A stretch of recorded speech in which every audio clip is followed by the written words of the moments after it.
আমরা আজকের ক্লাস শুরু করতে যাচ্ছি। আজকের ক্লাস হচ্ছে থার্মোডাইনামিক্সের 2 নাম্বার ক্লাস। আজকের ক্লাসে আমরা প্রসেসের থিওরি শুরু করব, তারপর আমরা অঙ্ক করব। তো প্রথমে আমরা কি কি প্রসেস আছে ওইটা দেখি।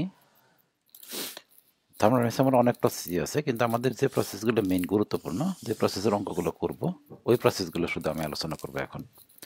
তো আমি লিখতেছি, দেখো। 1 নম্বরে constant volume process. Constant volume process. Constant volume process. Constant volume process. এটার আরেকটা বাংলা নাম হয়েছে স্থির আয়তন প্রক্রিয়া। স্থির আয়তন প্রক্রিয়া। স্থির আয়তন প্রক্রিয়া। আরেকটা নাম আছে এটার নাম হয়েছে আইসোকুরিক প্রসেস। আইসোকুরিক। আইসো CHO RIC। আইসোকুরিক প্রসেস। এটা কখনো আসে না, কখনো বলে না আইসোকুরিক প্রসেস, এরকম অঙ্ক উল্লেখ থাকে না। শুধু তুমি এই দুইটা মনে রাখো, কনস্ট্যান্ট ভলিউম প্রসেস অথবা স্থির আয়তন প্রক্রিয়া। আইসোকুরিকটা মনে না রাখলেও হবে, সমস্যা নাই। তুমি যদি আইসোকুরিক মনে না রাখতে চাও, আমি কেটে দিই, হ্যাঁ, অতিরিক্ত কোনো কিছু দরকার নাই আমি মনে করি। তো আইসোকুরিকটা বাদ দিলাম, এটা মনে রাখার কোনো দরকার নাই। শুধুমাত্র এই দুইটা মনে রাখতে পারবো না, কনস্ট্যান্ট ভলিউম প্রসেস অথবা স্থির আয়তন প্রক্রিয়া। বাংলাতে 2 নম্বরে আসো তোমার constant pressure process. Constant pressure. Constant pressure process. এটার আছে স্থির চাপ প্রক্রিয়া। স্থির চাপ প্রক্রিয়া বাংলা নাম, স্থির চাপ প্রক্রিয়া। এটার একটা নাম আছে isobaric process. Isobaric process. Isobaric process.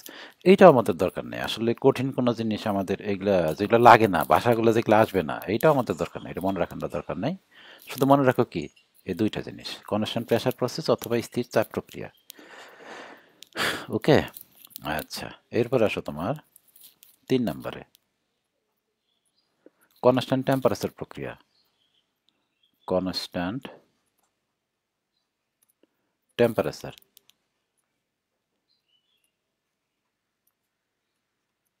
Process. Constant temperature process. এটার নাম হচ্ছে স্থির তাপ প্রক্রিয়া। স্থির তাপমাত্রা প্রক্রিয়া। স্থির তাপমাত্রা প্রক্রিয়া।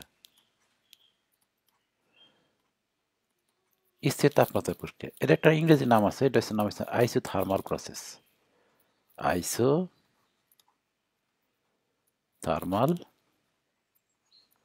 প্রসেস আরেকটা নাম আর কি, এটা আইসোথার্মাল প্রসেস।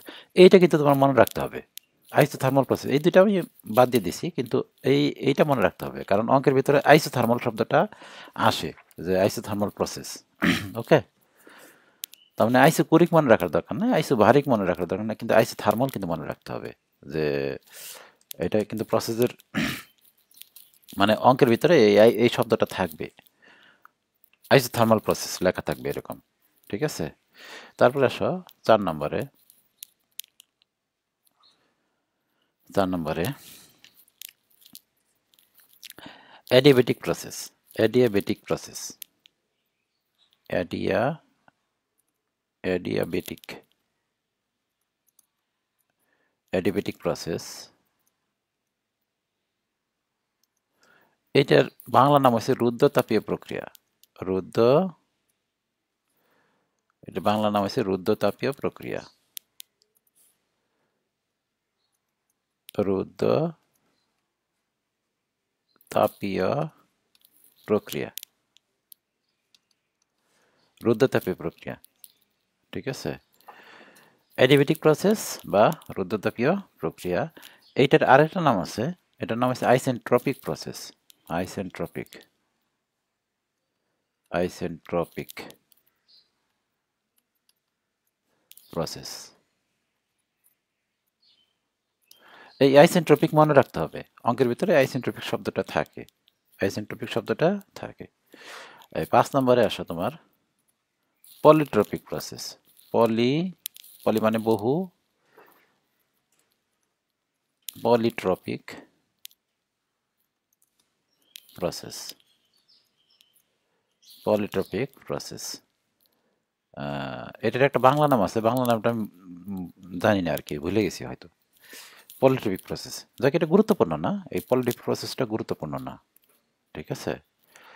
তাহলে আমাদের আসলে কোনো প্রসেসই গুরুত্বপূর্ণ না, কোনো প্রসেস থেকে কোনো অঙ্ক আসবে না, কিন্তু প্রসেসটা আমাদের করতে হবে সাইকেল করার জন্য, সাইকেলের অঙ্ক করার জন্য আমাদের প্রসেসটা করতে হবে। তাহলে আমি বলতে পারি যে এইটা আমি একেবারেই না করলেও হবে, এই পলিট্রপিক প্রসেস যদি তুমি না করতে চাও হবে, ঠিক আছে? কিন্তু পলিট্রপিক প্রসেস আর অ্যাডিবেটিক প্রসেসের মিল আছে, যার কারণে অ্যাডিবেটিক করলে পলিট্রপিক অটোমেটিক হয়ে যায়। তো আমার মনে হয় এটা করার দরকার নেই, আমি যদি অ্যাডমিশনে থাকতাম এটা করতাম না, এই অঙ্কগুলোও করতাম না, আমি শুধু অ্যাডিবেটিক প্রসেসের অঙ্ক করতাম, পলিট্রপিকটা আমি একেবারে বাদ দিতাম।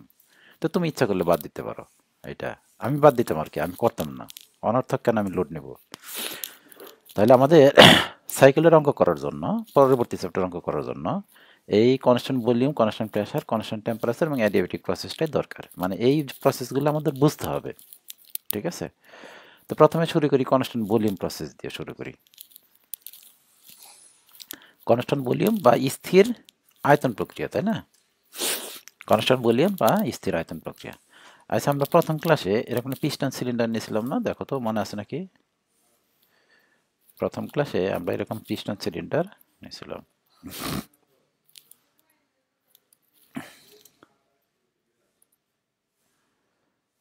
একটা পিস্টন সিলিন্ডার নাও, প্রথম ক্লাসে যেরকম নিয়েছিল তুমি,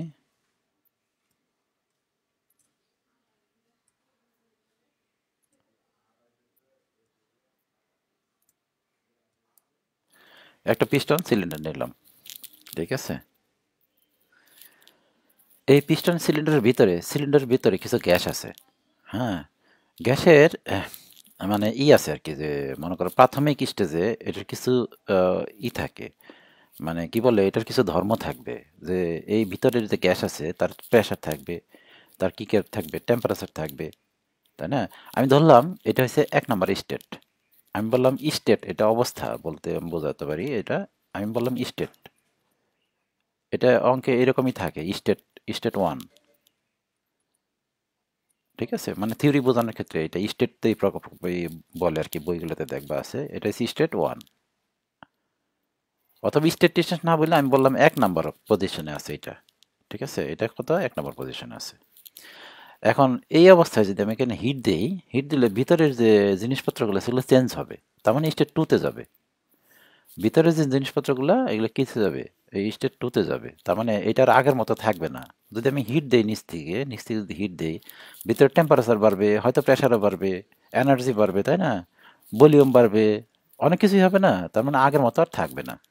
তাহলে এখান থেকে আমি এটার কোথায় নিব, স্টেট 2-তে নিব, আমি এখান থেকে এটারে স্টেট 2-তে নিব।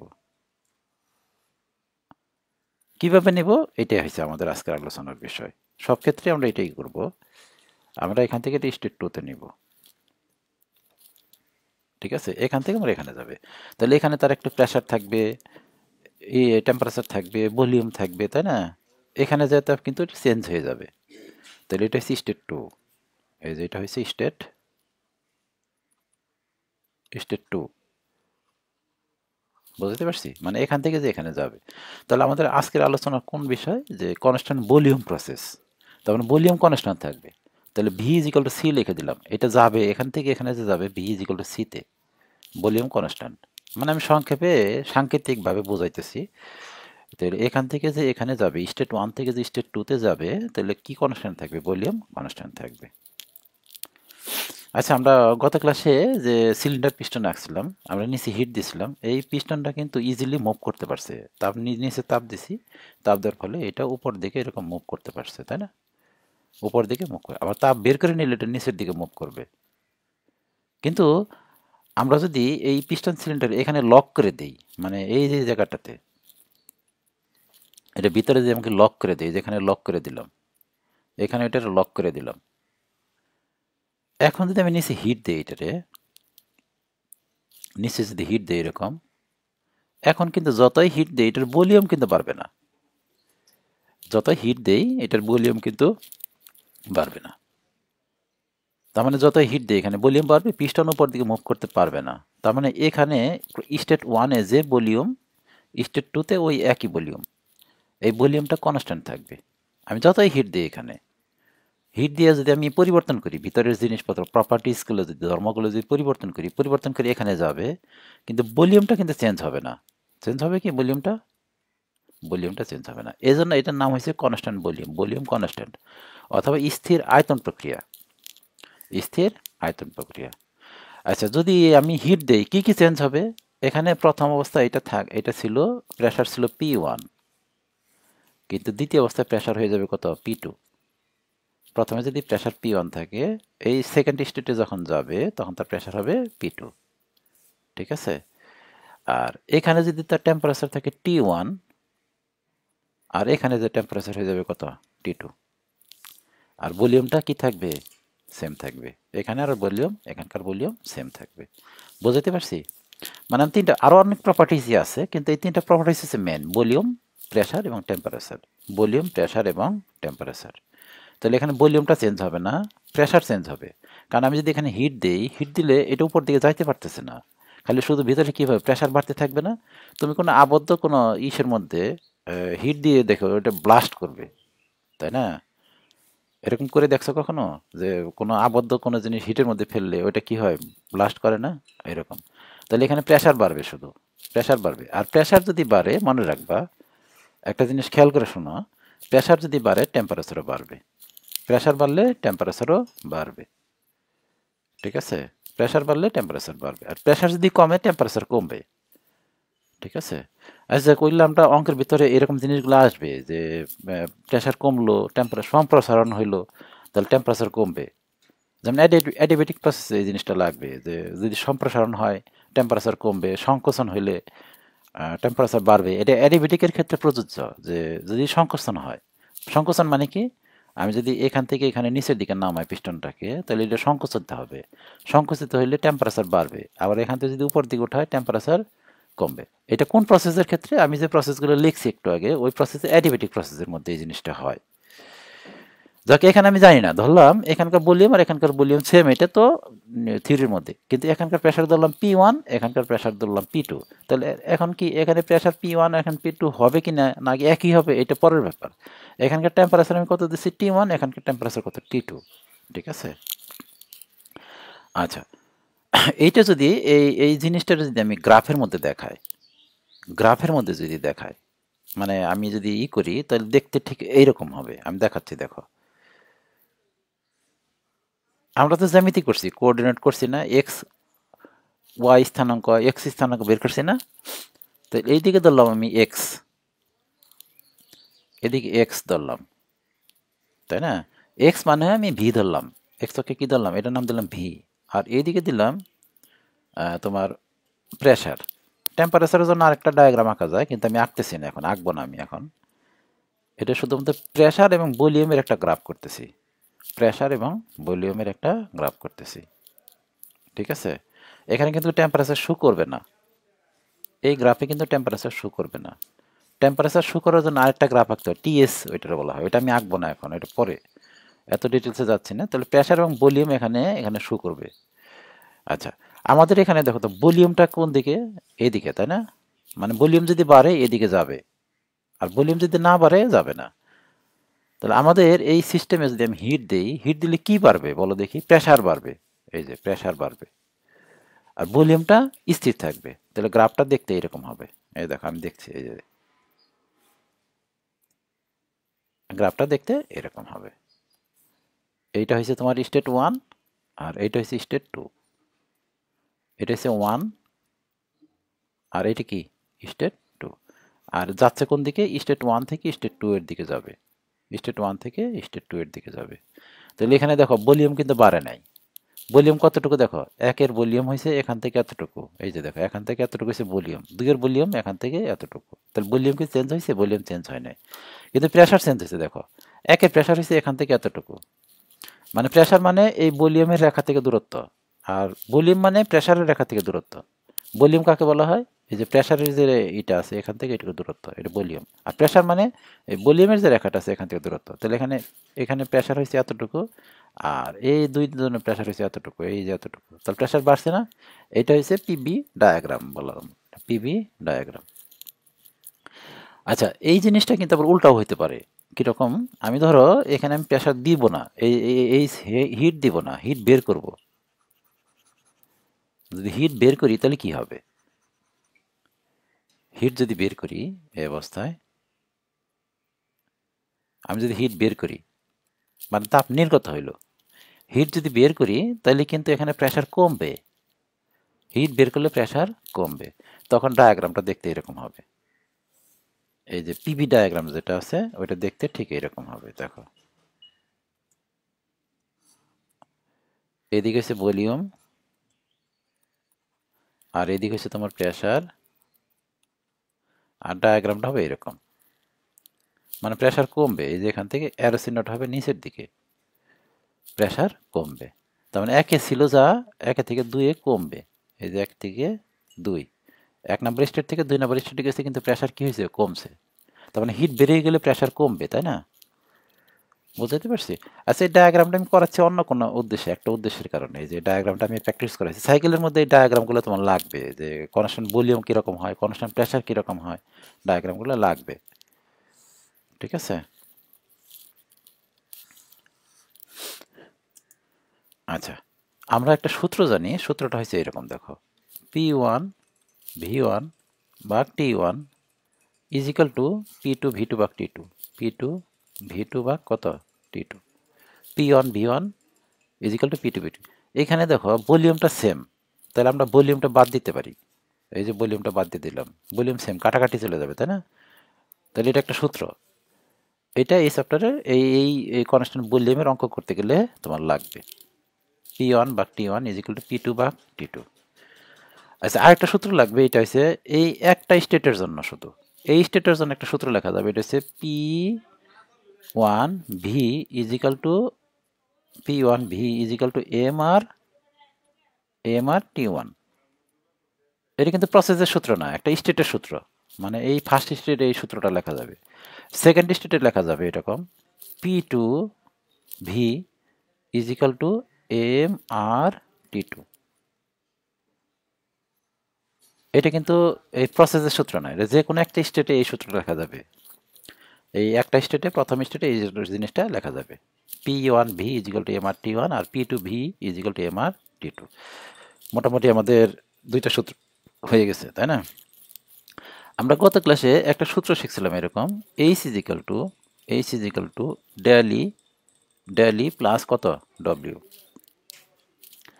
এই সূত্রটার এখানে দেখো, আমি যদি এখানে হিট দেই, যদি এখানে হিট দেই, হিট দিলে কোনো ভলিউম চেঞ্জ হবে না, ভলিউম চেঞ্জ হবে, সুতরাং এখানে কোনো ডব্লিউ হবে না, ডব্লিউটা হবে জিরো, এইটা হবে তোমার জিরো। তাহলে আমাদের এই প্রসেসের জন্য সূত্র হয়েছে এইটা, আমাদের কনস্ট্যান্ট ভলিউম প্রসেসের জন্য সূত্র হয়েছে H is equal to del E, H is equal to del E. মানে এইচ আর ডেল ই একই জিনিস, কারণ ডব্লিউটা তো শূন্য। ডব্লিউ কেন শূন্য? কারণ ভলিউম কোনো চেঞ্জ হচ্ছে না, ভলিউম কোনো চেঞ্জ হচ্ছে না, তাহলে এটা হচ্ছে সূত্র, H is equal to del E. আর ডেল ই সমান সমান আমরা জানি, ডেল ই, এই ডেল ই সমান সমান জানি M CV T two minus T one, M CV T two minus T one. এই যে H is equal to del E is equal to M CV T two minus T one. তবে এখানে একটা জিনিস খেয়াল রাখবা, যে টেম্পারেচার কমলো না বাড়লো আমরা বুঝবো কীভাবে? যদি তাপ বের করে দেই তো টেম্পারেচার কমবে, তাপ যদি দেই টেম্পারেচার বাড়বে, তাহলে কোনটা বড় কোনটা ছোট আমি জানি না, টি ওয়ান বড় না টি টু বড় আমি জানি না। সবসময় এখানে মান দেখবা, অঙ্কের ভিতরে টি ওয়ান টি টুর মান দেখবা, যেটা বড় ওইটা আগে লিখবা। যদি টি ওয়ান বড় হয় তাহলে আমরা লিখতাম টি ওয়ান মাইনাস টি টু। তাহলে সূত্রটা সবসময় কিন্তু এটা ফিক্সড না যে টি টু মাইনাস টি ওয়ানই হবে, টি ওয়ান মাইনাস টি টু হইতে পারে। ঠিক আছে? তাহলে ডব্লিউ সূত্র কি হবে? ডব্লিউ সূত্র কি হবে? ডব্লিউ সূত্র হবে এইটাই, এই যে এইচ, না সরি ডব্লিউ না, এইচ এর সূত্র কি হবে? H is equal to del E সূত্র এইটা, তাহলে এইচ এর সূত্র ওইটা।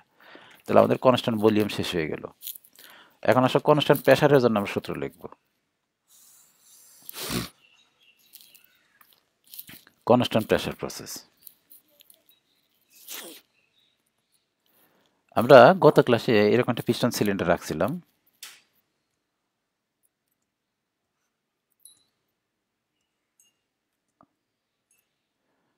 এখানে একটা পিস্টন আছে, মনে আছে? দেখো 10টার সময় আমরা পিস্টন তাপ দেওয়া শুরু করছিলাম, মনে আছে? এখানে হিট দেওয়া শুরু করছিলাম 10টার সময়, কিন্তু একটু আগে যেটা করছিলাম এখানে লক করে দিয়েছিলাম, তাই না পিস্টনটা? কিন্তু এখন লক করলাম না। আমি হিট দিলে এই পিস্টনটা মুভ করবে উপরের দিকে, হিট দিলে পিস্টনটা মুভ করবে, মানে হিট দিলে এখানে প্রেসার বাড়বে, প্রেসার বাড়ার চেষ্টা করবে, প্রেসার যখন বাইরে যাবে তখন এটা উপরের দিকে চলে আবার এখানে নর্মাল হয়ে যাবে। বোঝো না এই ব্যাপারটা? আমি যদি এখানে হিট দেই, এখানে যদি লক করা থাকে, এই যে দুই পাশে যদি লক করা থাকে, ভিতরে প্রেসার বাড়তে থাকবে, কিন্তু এখন কিন্তু প্রেসার বাড়তে থাকবে না, এখন প্রেসার বাড়তে পারবে না। কারণ আমি হিট দিলে যত হিট দিব এটা উপর দিকে চলে যাবে, আবার হিট দিব আবার উপর দিকে চলে যাবে, আবার হিট দিব এটা আবার উপর দিকে চলে যাবে, তখন প্রেসারটা এখানে বাড়বে না, প্রেসারটা এখানে বাড়বে না। তাহলে এইটার ধরলাম আমি স্টেজ 1, স্টেট স্টেট 1, এটা হচ্ছে স্টেট 1। এখান থেকে এটা এদিকে যাবে, এটা এদিকে যাবে, এখানে যাবে, এখানে যাওয়ার পরে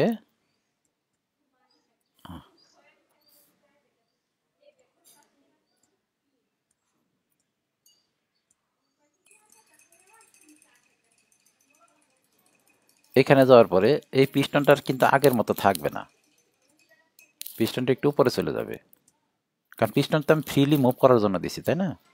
পিস্টনটা আমি ফ্রিলি মুভ করার জন্য দিছি। তাহলে এখানে এখান থেকে এখানে যে যাবে এটা হচ্ছে কনস্ট্যান্ট প্রেসারে, মানে প্রেসারটা বাড়তে দিব না, আমি প্রেসারটা আমি বাড়তে দিব না, কনস্ট্যান্ট প্রেসার। মানে আমাদের উদ্দেশ্য কি? যাতে প্রেসার না বাড়ে, আমাদের উদ্দেশ্য হচ্ছে প্রেসার যাতে না বাড়ে।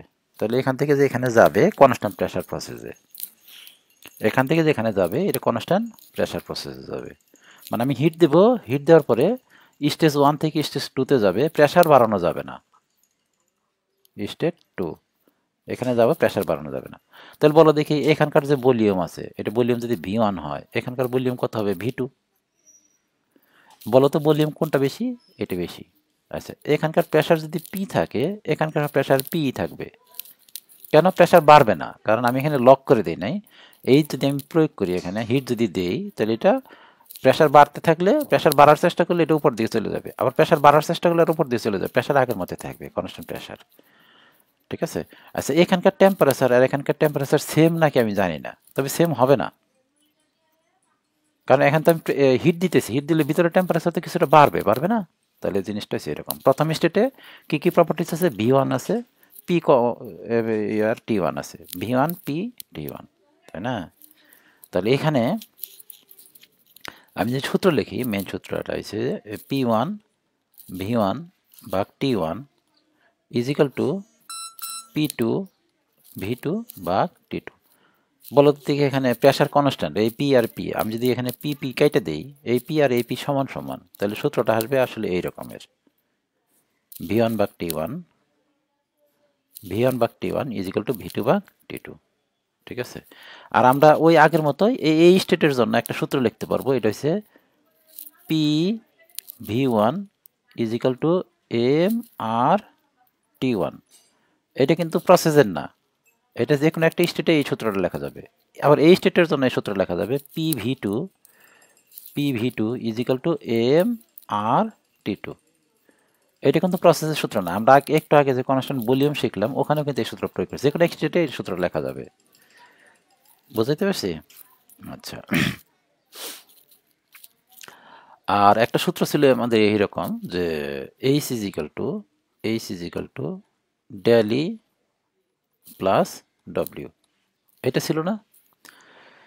এখানে আমরা এইচ দিব, এইচটা দিব, এখানে এইচ দিলে কিছু সময় কিন্তু ডেলি হবে। আসলে কনস্ট্যান্ট প্রসেস আমি লিখছি, কনস্ট্যান্ট প্রেসার লিখছি, প্রেসারটা কনস্ট্যান্ট, কিন্তু কিছুক্ষণ সময় কিন্তু এটা কনস্ট্যান্ট ভলিউমে থাকবে। বেশিরভাগ সময় কোন প্রসেসে থাকবে? এটা কনস্ট্যান্ট প্রেসারে। এই জন্য নামটা হচ্ছে কনস্ট্যান্ট প্রেসার প্রসেস। কিন্তু কনস্ট্যান্ট প্রেসার প্রসেস আসলে কিছু সময় কিন্তু কনস্ট্যান্ট ভলিউম, আমরা গত ক্লাসে যদি বুঝে থাকো তাহলে বুঝবো আর কি। এই 10টা থেকে 10টা 1 পর্যন্ত এটা কনস্ট্যান্ট ভলিউমে থাকবে, তারপরে যদি হিট দেয় এটা কনস্ট্যান্ট প্রেসার হবে। বুঝাইতে পারছি? তার মানে কনস্ট্যান্ট প্রেশারটা আসলে ঠিক কনস্ট্যান্ট প্রেশার না, কিছুটা ভেজাল আছে। ভেজালটা কি?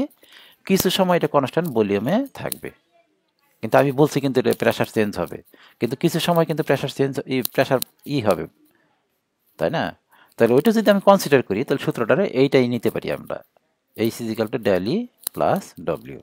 মানে এখানে এইচ হবে, ডেল ইউ হবে কিছু সময়, আবার ডব্লিউ হবে, ভলিউম চেঞ্জ হয়েছে না, তাহলে ডব্লিউ হবে। তাহলে এইচ সমান সমান আমরা জানি, গত ক্লাসে আমরা লিখছিলাম এটা, এইচ সমান সমান হবে M CP T two minus T one. CP দিলাম কেন? কারণ এটা কনস্ট্যান্ট প্রেশার প্রসেস। কারণ এইচটা যে আমি দিছি আমার নিয়ত ছিল এটা প্রেশার কনস্ট্যান্ট থাকবে, এই জন্য সিপি। এটা নেগলেক্ট করে এটা লেখা যায় ডেলি সমান সমান লেখা যায় এম সিবি। মানে ডেলিটা কখন হয়েছে? যখন এটা কনস্ট্যান্ট ভলিউমে ছিল, এই জন্য আমরা সিবি লিখলাম। আর ডব্লিউ সমান সমান লিখতে পারি আমরা, ডব্লিউ সমান সমান আমরা লিখবো পি, এই যে পি তো একটাই, তাই না? P into V two minus V one. W সমান সমান আমরা লিখতে পারি P into V two minus V one. আচ্ছা, ডব্লিউ একটু চেঞ্জ করা যাবে এটারে, এই যে পি ভি টু লেখা যাবে মাইনাস পি ভি ওয়ান লেখা যাবে। আচ্ছা, পি ভি টু সমান কি লেখা যাবে? দেখো, এই যে পি ভি টু সমান এম আর টি টু, এই দেখো এম আর টি টু, আর মাইনাস পি ভি ওয়ান সমান কি লেখা যাবে? এম আর টি ওয়ান লেখা যায় না? M R T one. তাহলে আমি যদি এম আর কমন নেই, তাহলে এম আর যদি কমন নেই তাহলে এটা হবে টি টু মাইনাস টি ওয়ান। এইটাও আরেকটা সূত্র, ডব্লিউ সূত্র। ডব্লিউ সূত্র এইটাও হইতে পারে, এই দেখো আমি যেখানে দেখতেছি এই যে ডব্লিউ সূত্র এইটাও হইতে পারে, অথবা ডব্লিউ ইজিক্যাল টু এইটাও লিখতে পারি আমরা। যখন যেটা আমাদের সুবিধা হবে তখন আমরা ওইটা লিখব। তো ডব্লিউ সূত্র হলো কটা? দুইটা, W is equal to P into V two minus V one, অথবা W is equal to M R T two minus T one. Okay, তাহলে এটা হলো কনস্ট্যান্ট প্রেশার প্রসেস। আচ্ছা, কনস্ট্যান্ট প্রেশার প্রসেসের আমরা এটা লিখে নাই, ওই যে ডায়াগ্রামটা আঁকে নাই। ডায়াগ্রামটা দেখতে এরকম হবে, দেখো কনস্ট্যান্ট প্রেশার প্রসেসে আমরা পিবি ডায়াগ্রামটা হবে এরকম দেখতে। এই দেখো, এদিকে আছে ভলিউম, ভলিউম, আর এদিকে হচ্ছে তোমার কি? প্রেশার। একদিকে ভলিউম আর একদিকে কি? প্রেশার। এদিকে প্রেশার, এদিকে ভলিউম। তাহলে এখন আমাদের কি কনস্ট্যান্ট? প্রেশার কনস্ট্যান্ট না? প্রেশার কনস্ট্যান্ট হলে প্রেশার বাড়বে না, ভলিউম বাড়বে, তাই না? ভলিউম বাড়বে, তার মানে ভলিউমের দিকে যাবে এরকম। আমি যদি রেখাটা আঁকি তাহলে এরকম হবে, দেখো এরকম। এটা হচ্ছে 1 নম্বর স্টেট। 1 নম্বর স্টেট থেকে কোথায় যাবে? 2 নম্বর স্টেটে যাবে। শুধু ভলিউম বাড়বে, প্রেশার বাড়বে না। দেখো 1 নম্বর স্টেটে, যেখানে 1 নম্বর স্টেটে প্রেশার যতটুকু, 2 নম্বর স্টেটে প্রেশার ঠিক ততটুকুই আছে। এই যে এখান থেকে এটুকু আছে প্রেশার, এই যে এটুকু দূরত্ব প্রেশার, এখান থেকে এটুকু দূরত্ব কি? প্রেশার। কোনো প্রেশার বাড়ে না, কিন্তু ভলিউম বাড়ছে। 1 নম্বর ভলিউম হয়েছে এখান থেকে এতটুকু, আর 2 নম্বর ভলিউম হয়েছে এখান থেকে এই পর্যন্ত, তাহলে ভলিউম বাড়ছে। বুঝতে পারছি? তাহলে এটা গেল constant pressure process.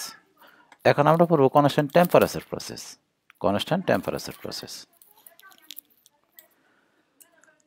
Constant temperature প্রসেসটা এই পিস্টন সিলিন্ডার দ্বারা দেখা সম্ভব না। কনস্ট্যান্ট টেম্পারেচার প্রসেসটা পিস্টন সিলিন্ডার দ্বারা আঁকানো সম্ভব না, ঠিক আছে? মানে ওইভাবে বোঝানো সম্ভব না। শুধু মনে রাখো যে আমরা মেইন সূত্রটা ছিল H is equal two del E plus W.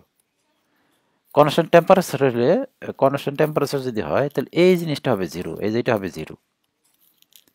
তাহলে আমাদের সূত্রটা কি হবে? সূত্রটা হবে এরকম, এইচ ইজিক্যাল টু, সূত্রটা হবে H is equal to W, H is equal to W. এটা হচ্ছে কনস্ট্যান্ট টেম্পারেচার প্রক্রিয়ায়,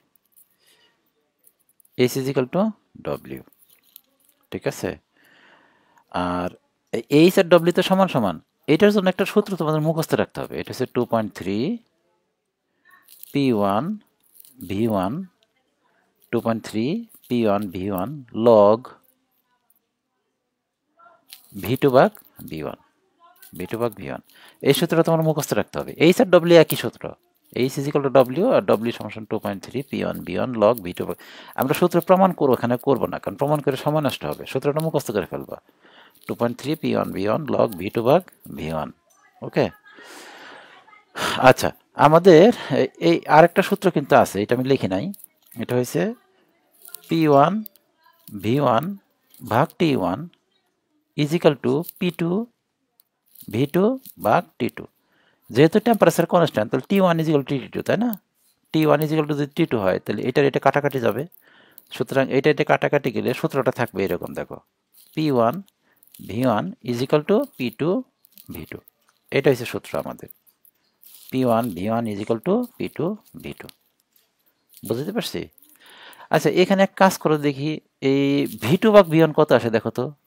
এই যে এখান থেকে একটা জিনিস তৈরি করো দেখি, V2 ভাগ V1 ইজিক্যাল টু, দেখো কত আসে।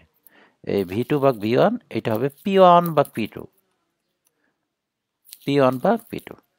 এটা আমরা একটা দাঁড় করাইলাম, একটা জিনিস আমরা বানাইলাম আর কি। এখান থেকে মেন সূত্র তো এইটাই, এটা মুখস্থ রাখবো তোমরা, এটা না, এইটা মুখস্থ রাখবা। P1 V1 is equal two P2 V2, এটা মুখস্থ রাখবা। কিন্তু এটা আমরা এখান থেকে বানাইতে পারি না, V2 ভাগ V1 ইজিক্যাল টু P1 ভাগ P2।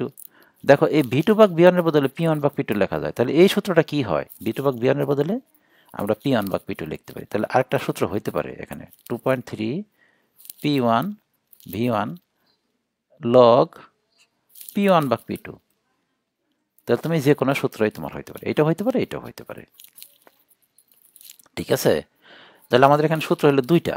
ইচ্ছা করলে তুমি সূত্র আরেকটা বানাইতে পারো। এই যে P1 V1 এর বদলে আমরা এটাই লিখতে পারি, দেখো 2.3 এই P1 V1 এর বদলে লিখতে পারি M আর T1।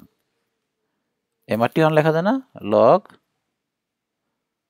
V2 ভাগ V1 অথবা P1 ভাগ P2, V2 ভাগ V1 অথবা P1 ভাগ P2, যে কোনো এটা লেখা যায়। এই যে M আর T1 লেখা, P1 V1 এর বদলে M আর T1 লেখা যায় না। এটা হচ্ছে তোমার constant temperature process. Constant temperature প্রসেসের পিবি ডায়াগ্রামটা দেখতে এরকম হবে, কনস্ট্যান্ট টেম্পারেচার প্রসেসের পিবি ডায়াগ্রামটা। এটা হচ্ছে এদিকে ভলিউম আর এদিকে হচ্ছে তোমার প্রেশার। আর পিবি ডায়াগ্রামটা দেখতে এরকম হবে, এই যে এরকম এরকম। এটা হচ্ছে 1 নম্বর স্টেট ধরলাম, আর এটা হচ্ছে 2 নম্বর স্টেট। আর এইদিকে যাবে কার্ভটা, এই যে এখান থেকে 1 থেকে 2 এর দিকে যাবে। এখানে টেম্পারেচার তো নাই, এখানে আছে প্রেশার এবং ভলিউম। সুতরাং কনস্ট্যান্ট টেম্পারেচারটা এখানে বোঝা যাবে না। কিন্তু তুমি এই বাঁকা হবে রেখাটা, এরকম মনে রাখো, এরকম বাঁকা হবে। বাঁকাটা এদিকে হবে, কিন্তু অ্যারোসিনটা উপরের দিকে হইতে পারে, 1 থেকে 2 এদিকে যেতে পারে, আবার এখান থেকে এইদিকে আসতে পারে, কিন্তু এরকম বাঁকা হবে। এটা গেল কনস্ট্যান্ট টেম্পারেচার প্রক্রিয়া। এখন আসো অ্যাডিয়াবেটিক প্রক্রিয়া।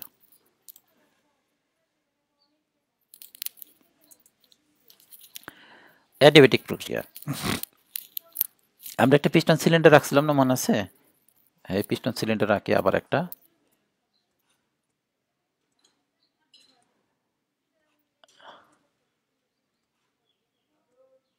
আমি যার বোঝানোর জন্য, এখন এই পিস্টন সিলিন্ডারে আমরা কিন্তু তাপ দিছি, নিচ থেকে তাপ দিছি। এখন আমরা তাপ দিব না, এখন আমরা তাপ দিব না, এবং তাপ কি বের হইতেও দিব না। এখানে আমরা তাপ দিবও না বা তাপ বের হইতেও দিব না। মানে এটা আবদ্ধ করে দিব, মানে এটার চতুর্পাশে এরকম ঘেরাও দিয়ে রাখবো, যাতে এখান থেকে কোনো তাপ বের হইতে না পারে, তাপ ঢুকতেও না পারে। তাপ যাতে বের হইতেও না পারে, আবার ঢুকতেও যাতে না পারে। মানে এটা করলাম রুদ্ধ তাপ করে দিলাম। রুদ্ধদ্বার বৈঠক শোনো নাই? এই যে সরকারি কর্মকর্তারা, প্রধানমন্ত্রী রুদ্ধদ্বার বৈঠক করে। মানে রুদ্ধদ্বার বৈঠক হয়েছে এমন একটা বৈঠক, মানে দুই দেশের প্রধানমন্ত্রী ধরো একসাথে হয়েছে, তার একটা রুদ্ধদ্বার বৈঠকে মিলিত হয়েছে। পত্রিকায় তো খবর আসে না এরকম? রুদ্ধদ্বার বৈঠক মানে হচ্ছে ওই বৈঠক চলাকালীন সময়ে কোনো খবর ভিতরে যাবে না, বা ভিতর থেকে কোনো খবর বাইরেও আসবে না। তাহলে রুদ্ধ তাপ মানে কি? কোনো তাপ বাইরেও আসবে না, মানে কোনো তাপ ভিতরে যাবে না, এইচ ভিতরে যাবে না, আবার কোনো তাপ বেরও হবে না, মানে কোনো এইচ ভিতরেও যাবে না, কোনো এইচ বাইরেও আসবে না। বুঝতে পারছি? এটা হচ্ছে রুদ্ধতাপ প্রক্রিয়া। রুদ্ধতাপ প্রক্রিয়া, কারণ এখানে হিটটা জিরো, মানে হিট বেরোবে না, হিট বেরোবে না, হিট ঢুকবেও না, হিট বেরোবে না, হিট ঢুকবেও না। তাহলে আমাদের ইটা আসবে এরকম, যে আমাদের মেইন সূত্রটা ছিল এরকম, H is equal to del E plus কত ডব্লিউ। এখানে এই এইচটা হবে জিরো, এইচটা হবে কি জিরো, কারণ কোনো হিট ঢুকবেও না, হিট বেরোবেও না। তাহলে আমাদের সূত্রটা দাঁড়াবে এরকম, সূত্রটা দাঁড়াবে del E is equal to minus W, অথবা এরকম আসতে পারে, অথবা W is equal to minus del E, W is equal to minus del E, W is equal to minus del E, মানে একটা প্লাস হলে আর একটা মাইনাস হবে। কোনটা প্লাস হবে কোনটা মাইনাস হবে এটা পরের ব্যাপার, অঙ্কের ক্ষেত্রে বোঝা যাবে। Del is equal to minus W, কারণ এটা যদি শূন্য হয়, মানে যেটা বোঝো না, এটা যদি শূন্য হয় তাহলে একটা এই পাশে চলে আসবে, তাহলে এটা যদি ডব্লিউ যদি এই পাশে চলে আসে তাহলে এই ডেল এটা মাইনাস হবে, তাই না? বুঝতে পারছি? তো del is equal to minus W. এখন আসো আমাদের এটা ডিটেলস আমরা অঙ্কের ভিতরে ক্লিয়ার করব। তাহলে আমরা আপাতত একটা সূত্র পাইলাম, সূত্রটা হয়েছে এইরকম, W is equal to minus del E অথবা del is equal to minus W. মূলত আমাদের ডেল ই নিয়ে কোনো আলোচনা এখানে হবে না, আমাদের আলোচনা হবে ডব্লিউ নিয়ে। অঙ্কের ভিতরে সবসময় দেখবার ডব্লিউ বের করতে বলে, অঙ্কের ভিতরে সবসময় কি করতে হয়, ডব্লিউ বের করতে বলে। তাহলে অঙ্কের ভিতরে যদি ডব্লিউ বের করতে বলে, ডেল ই বের করতে বলে না, এই ডব্লিউটা নেগেটিভ হইতে পারে, পজিটিভ হইতে পারে। ডব্লিউ কি হইতে পারে, ডব্লিউ নেগেটিভ হইতে পারে, নেগেটিভ হতে পারে, অথবা পজিটিভ হতে পারে, অথবা পজিটিভ হতে পারে, হতে পারে। ডব্লিউটা নেগেটিভ হইতে পারে এবং পজিটিভ হইতে পারে। আচ্ছা, যদি মনে করো কোনো অঙ্কে তাপ নির্গত হবে বলছে, তার মানে তাপ বের হয়ে যাবে, তখন কিন্তু তাপটা নেগেটিভ। তার মানে নেগেটিভ পজিটিভটা কিন্তু আমরা মেকানিক্সেও করছি, যে নেগেটিভ আসলে পজিটিভ কোনো না, এটা হচ্ছে ডিরেকশন, যে ঢুকতেছে না বের হইতেছে। ধরো কোনো সিস্টেমে তাপ ঢুকতেছে তাহলে পজিটিভ, আর ওখান থেকে যা বের হয়ে যাইতেছে তাহলে নেগেটিভ। এরকমভাবে ডব্লিউটাও পজিটিভ নেগেটিভ, কিন্তু পজিটিভ নেগেটিভটা আসলে কিন্তু ডিরেকশন, যে এটা কি এই যে ডব্লিউটা যেটা আছে, এই ডব্লিউটা কি আসলে এই ভলিউম কমতেছে, যদি ভলিউম কমে তাহলে নেগেটিভ, আর যদি ভলিউম বাড়ে তাহলে পজিটিভ। বুঝতে পারছি?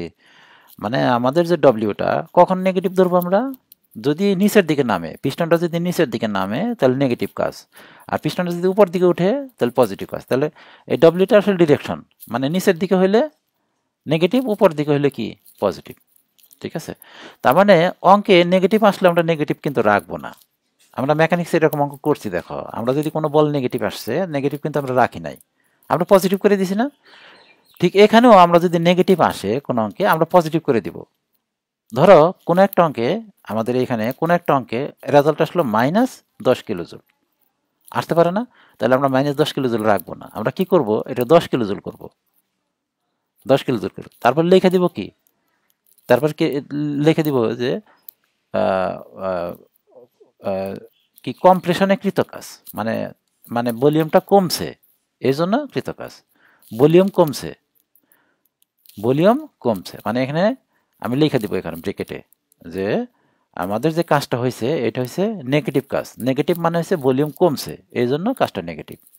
আর যদি কোনো অঙ্কে রেজাল্ট যদি পজিটিভ আসে, মনে করো পজিটিভ 10 কিলো জুল আসছে, তার মানে এইটার মধ্যে আমার লেখার দরকার নাই, পজিটিভ থাকলে লেখার দরকার নাই, কিন্তু আমরা তারপরে লিখতে পারি, এটা লিখতে পারি এরকম যে ভলিউম বৃদ্ধি পাইছে, তো এই কাজটা হচ্ছে ভলিউম বৃদ্ধির জন্য।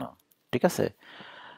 আচ্ছা, আমাদের এই জিনিসটা ডিটেলস বুঝতে হবে অঙ্কের ক্ষেত্রে, যে এই জিনিসটা ডিটেলস বুঝতে হবে, কিন্তু আমরা এই পজিটিভ নেগেটিভটা অ্যাভয়েড করতে পারি যদি সূত্রটাকে আমরা আলাদাভাবে মুখস্থ রাখি, যে প্রসারণ হইলে কাজ কত, সংকোচন হইলে কাজ কত। তার মানে ভলিউমটা যদি কমে, মানে পিস্টনটা যদি নিচে দিকে নামে তাহলে কাজ কত হবে আরেকটা সূত্র, আর ভলিউম বাড়লে ওই কাজের সূত্র আরেকটা। ভলিউম যদি বাড়ে কাজের সূত্র হবে একটা, ভলিউম যদি কমে কাজের সূত্র হবে একটা। তোমরা কি আলাদা আলাদা মুখস্থ রাখতে চাও নাকি আলাদা বুঝতে চাও?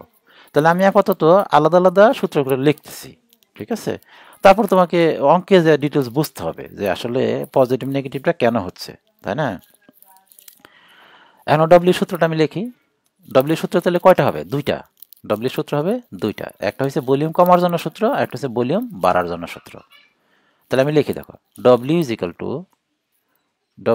Two P1 V1 minus P2, এটা মুখস্থ করতে হবে, P2 নিচে gamma minus 1, W is equal to P1 V1 minus P2 V2, এটা হচ্ছে এটা হচ্ছে সম্প্রসারণের কারণে,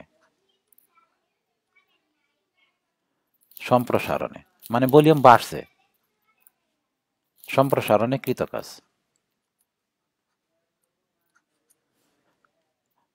ঠিক আছে? আরেকটা হচ্ছে এইটা, ডব্লিউ ইজ ইকাল টু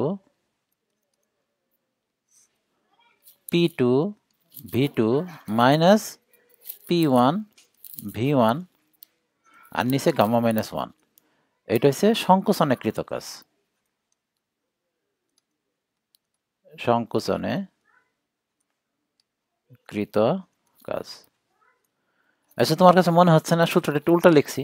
এখানে V1 তো বড়, V1 তো ছোট, তাই না? সম্প্রসারণ হয়েছে, তার মানে আগে যে ভলিউম ছিল এখন ভলিউম নাই, তাহলে V1 তো ছোট, তাহলে আমরা ছোটটা আগে লিখলাম কেন? V2টা তো, এটা উল্টাপাল্টা হয়ে গেছে না? আসলে উল্টাপাল্টা হয় নাই, কারণ V1 এর সাথে P1 গুণ দিছে, তাহলে এটা বড় হয়ে গেছে, P1 বড়, তাহলে P1 এর সাথে V1 গুণ হয়, এটা বড় হয়ে গেছে, ঠিক আছে? তার মানে উল্টা না, এটা ঠিকই লিখছি আমি, P1 V1 minus P2 V2, এটা সম্প্রসারণের কাজ আর সংকোচনের জন্য কাজ। এটা তুমি এই দুইটা সূত্র মুখস্থ করলে তোমার সুবিধাটা কি, যে তোমার কোনো অঙ্কে রেজাল্ট নেগেটিভ আসবে না। কারণ অঙ্কে যদি রেজাল্ট নেগেটিভ আসে তখন একটা টেনশনের মধ্যে পড়ে সবাই, যে নেগেটিভ আসলে আমি কী করবো, অঙ্কের রেজাল্ট নেগেটিভ আসছে তাহলে আমি কী করব। আসলে নেগেটিভ আসবে না, তুমি যদি এই সূত্রতে ফলো করে অঙ্ক করো তাহলে তোমার নেগেটিভ আসবে না, ঠিক আছে? আর আমরা আসলে এই সূত্র ফলো করেও করবো না, আসলে আমরা এই সূত্র করবো না অঙ্ক, কারণ আমাদের অঙ্ক তো প্রসেস থেকে কোনো অঙ্ক আসবে না, সুতরাং এটা নিয়ে টেনশনের এত কিছুই নাই, যে নেগেটিভ না পজিটিভ এটা টেনশনের কিছু আছে, কিছুই নাই। আচ্ছা, এই দুইটা সূত্র হয়ে গেল তো, দুইটার জন্য, সম্প্রসারণের জন্য একটা সূত্র, সংকোচনের জন্য আরেকটা সূত্র।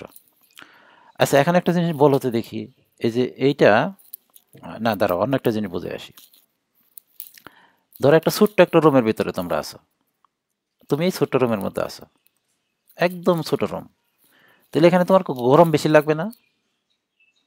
গরম বেশি লাগবে, মানে এখানে টেম্পারেচার বেশি, এখানকার টেম্পারেচারটা বেশি, কিন্তু রুমটা যদি বড় করে দিই, আমি দেয়ালগুলো সরাই দিই, এখান থেকে দেয়াল সরাই দিলাম, এদিকে দেয়াল সরাই দিলাম, তাহলে টেম্পারেচার কি হয়ে যাবে বলো দেখি? ভিতরে টেম্পারেচার কমে যাবে, ঠান্ডা হয়ে যাবে না ঘরটা? মানে কোনো ছোট জায়গারে যদি প্রসারণ করো তাহলে টেম্পারেচার কমবে, আর যদি সংকোচন করো, মানে এটা যদি কমায় নিয়ে আসো, জায়গাটারে কমায় নিয়ে আসো, তাহলে টেম্পারেচার বাড়বে। মনে রাখতে পারবা? এটা কিন্তু সব ক্ষেত্রে না, অ্যাডিবেটিকের ক্ষেত্রে, মানে বিভিন্ন ফ্যাক্টর নির্ভর করে, আমি শুধু বললেই হবে না টেম্পারেচার কমবে টেম্পারেচার বাড়বে। মোটামুটি আমরা ধরে নিতে পারি সংকোচন হইলে, মানে যদি কোনো কিছু ছোট করে নিয়ে আসি তাহলে টেম্পারেচার বাড়বে, আর যদি আমি এটারে বড় করি, এই ঘরের দেয়ালটাকে বড় করি, এদিকে জায়গাটা যদি বড় করি, টেম্পারেচার কমবে, ঠিক আছে? মনে রাখতে পারবো এটা? যদি কোনো কিছুর আমি কম্প্রেসড করি, মানে সংকুচিত করে নিয়ে আসি, তাহলে কি হবে? টেম্পারেচার বাড়বে, আর সম্প্রসারণ করলে টেম্পারেচার কমবে, তাই না? আচ্ছা, এখানে এই সূত্রটা একটু চেঞ্জ করে লিখতে পারবো না? আমি এটা লিখি নাই এখনো, এই যে P1 B1 এর বদলে লিখতে পারি আমরা কি, MR T1 আর মাইনাস MR কত T2, আর নিচে গামা মাইনাস 1, নিচে হয়েছে গামা মাইনাস 1, গামা মাইনাস 1। এর পরের লাইনে লেখা যায় এটা রে, দেখো এর পরের লেখা যায়, নিচে গামা মাইনাস 1 লিখে দিলাম, আর এখানে MR কমন নিলাম, MR কমন নিলাম, তো T1 মাইনাস T2, এইটা একটা সূত্র, মানে আমি এই সূত্র দিয়ে অঙ্ক করতে পারি, এই সূত্র দিয়ে অঙ্ক করতে পারি। ঠিক অনুরূপভাবে এটারও চেঞ্জ করা যায়, P2 V2 লিখলাম আমরা MR T2 minus MR T1 আর নিচে গামা মাইনাস 1, আর এটার আমি যদি কমন নেই, MR যদি কমন নেই, তাহলে T2 মাইনাস T1 নিচে গামা মাইনাস 1, তাহলে এইটা দিয়ে লিখতে পারো অঙ্ক, এইটা দিয়েও করতে পারো। এখন যে সূত্রটা তৈরি করছি, এই যে দেখো, এই যে এই সূত্রটা যে ফরম্যাট দাঁড় করাইছি, এই ফরম্যাট দেখলে তুমি বুঝতে পারবা সম্প্রসারণ হচ্ছে, কারণ সম্প্রসারণ হলে টেম্পারেচার কমবে তো, মানে দ্বিতীয় অবস্থায় স্টেট 1 থেকে যখন স্টেট 2 তে যাবে, এই যে স্টেট 1 থেকে যখন স্টেট 2 তে যাবে, এখান থেকে যখন এখানে যাবে, এখানকার টেম্পারেচার T1 হলে এখানকার টেম্পারেচার হবে T2। যদি সম্প্রসারণ হয়, সম্প্রসারণ যদি হয় তাহলে T1 বড় আর T2 ছোট, কারণ সম্প্রসারণ হলে টেম্পারেচার কমবে তো, তাই না? যদি সম্প্রসারণ হয়, T1 বড় T2 ছোট। দেখো সম্প্রসারণ লিখছি না আমরা, এই যে T1 বড়, সম্প্রসারণে T1 বড়।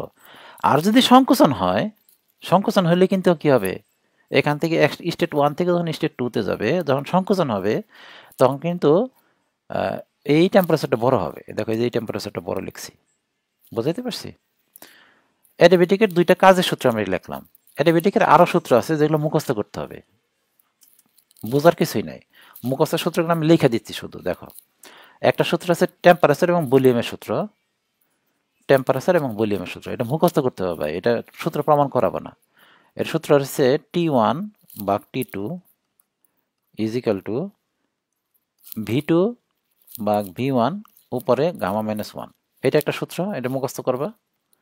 আরেকটা সূত্র আছে টেম্পারেচার এবং প্রেসারের, এটা হচ্ছে T1 ভাগ T2, এটা ইজ ইকাল টু, এটা হবে P1 ভাগ P2, P1 ভাগ P2 উপরে গামা মাইনাস 1 ভাগ গামা। মনে রাখতে পারবা এই সূত্রটা? এটা হচ্ছে তোমার এই তাহলে কয়টা সূত্র হইলো? কাজের সূত্র হচ্ছে একটা, আর এই যে টেম্পারেচার ভলিউমের জন্য সূত্র একটা, টেম্পারেচার প্রেসারের জন্য সূত্র একটা। তা ক্লাসটা লম্বা হয়ে যেতেছে, আমি তাড়াহুড়ো করতেছি এই কারণে, কারণ সূত্রগুলো তো মুখস্থ করতে হবে, এগুলো বলার কিছুই নাই। মানে টেম্পারেচার এই যে T1 ভাগ T2 is equal two V2 ভাগ V1 উপরে গামা মাইনাস 1, আর T1 ভাগ T2 is equal to P1 ভাগ P2 উপরে গামা মাইনাস 1 ভাগ গামা। ঠিক আছে, আমাদের অ্যাডিয়াবেটিক প্রসেস শেষ।